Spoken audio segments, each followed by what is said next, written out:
But I wanted to give just a little background, a little more background on the Newton Mammoth, or the Bradford County Mammoth, or the Spring Lake Mammoth. You've heard all those names probably, and they're all correct.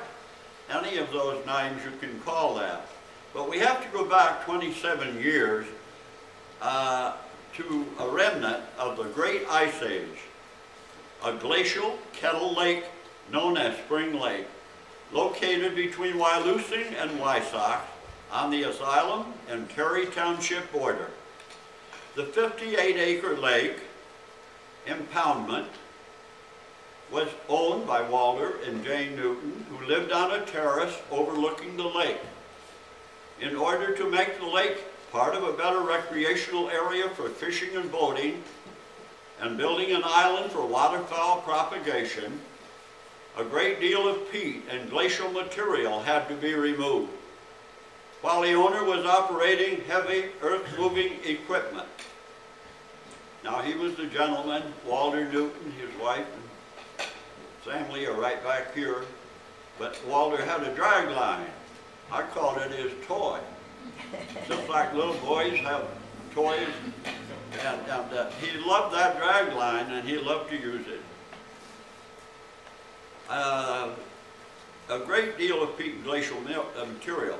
While the owner was operating heavy earth-moving equipment, he uncovered a 30-pound jawbone of a Jefferson mammoth with two huge grinding molars. They have 4 molars.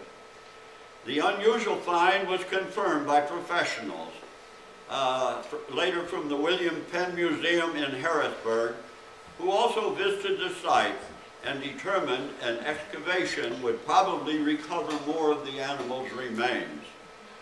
However, the State Museum felt they could not fund such a project, but the Carnegie Museum in Pittsburgh was contacted and expressed great interest and agreed to take charge of the excavation. Within a month, professionals from Carnegie visited and laid out a site plan, and they were to be helped by members of the local Andastes Archaeology chapter. It was a great educational experience. For the next 25 days, professionals worked side by side with amateurs, from daybreak until dark, every day. Visitors came every day, including busloads of school children.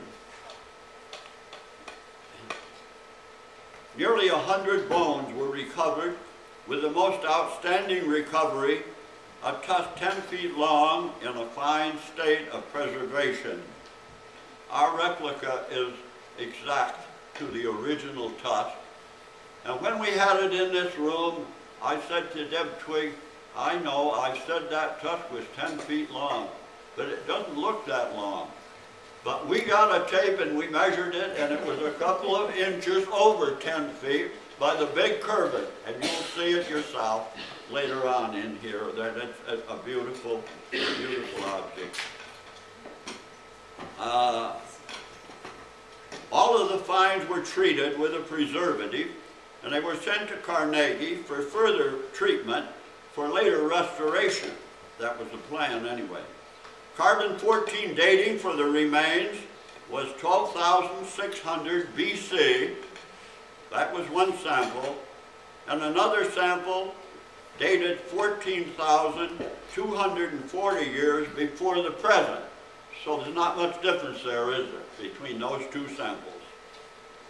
Every stone and bone was carefully examined for any evidence of any type of Paleo-Indian contributing to the animal's death. Projectile points have been found near the lake, but none were found at the excavation site.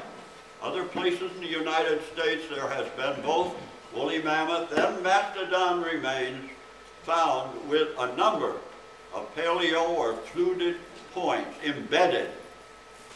I was reading not long ago about one in the southwest, and it had 8 different paleo points in the same skeleton, the same dead one.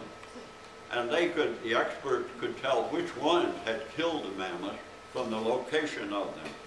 Probably these were spear points that were thrown with an atlatl. And once they crippled the animal, they could not move. They could move in then and cut different arteries until it would bleed to death, and then they would make great use of it for food and all. Soil samples were taken at different levels for pollen studies and analysis, and I have those reports that came from the studies on the pollen and all.